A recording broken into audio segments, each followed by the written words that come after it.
ধরুন আমরা 5 মিনিটের জন্য ধরে নিলাম কোটা আন্দোলনে বা জুলাই আগস্টের গণঅভ্যুত্থানে নাহিদ ইসলাম শেখ হাসিনার সাথে আপোষ করে আতাত করে আন্দোলন বন্ধ করে দিয়েছেন। তাহলে এই এখন যারা লাফালাফি করতেছেন, এখন যারা গলা উঁচিয়ে কথা বলতেছেন, এখন যারা নাহিদ ইসলামের বিরুদ্ধে প্রপাগান্ডা ছড়াচ্ছেন, এখন যারা নাহিদ ইসলামের বিরুদ্ধে ষড়যন্ত্র করতেছেন, তাদের অবস্থাটা কি হতো? তারা আজ কোথায় থাকতেন?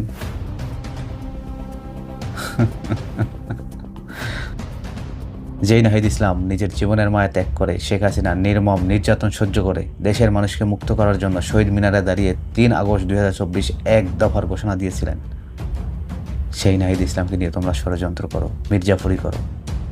যেই নাহিদ ইসলাম তোমাদেরকে মুক্ত করেছে, যেই নাহিদ ইসলাম তোমাদেরকে জেল থেকে বের করিয়েছে, যেই নাহিদ ইসলাম তোমাদেরকে বিদেশ থেকে দেশে নিয়ে আসছে, সেই নাহিদ ইসলামকে তোমরা অবজ্ঞা করো।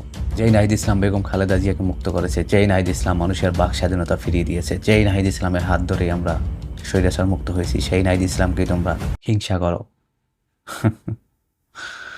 যেই নাহিদ ইসলাম এক দফা ঘোষণা না দিলে শেখ হাসিনা পালিয়ে যেত না, যেই নাহিদ ইসলাম এক দফা ঘোষণা না দিলে আমরা যে একটা ইনসাফের পথে আগাচ্ছি সেই ইনসাফের পথে আগানো হতো না, সেই নাহিদ ইসলামকে নিয়ে তোমরা ষড়যন্ত্র করো।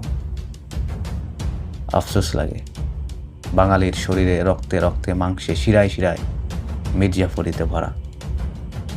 মনে রাখতে হবে, এই নাহিদ ইসলাম শুধু কোটা আন্দোলনের কিংবা এনসিপির নাহিদ ইসলাম নয়।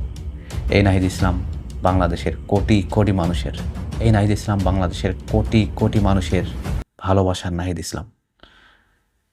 এই নাহিদ ইসলামকে নিয়ে যতই হিংসা ছড়ানো হোক, যতই ষড়যন্ত্র হোক, তাকে হারানো যাবে না। মনে রাখতে হবে, নাহিদ ইসলাম জনতার, নাহিদ ইসলাম পুরো বাংলাদেশের। ইনকিলাব জিন্দাবাদ।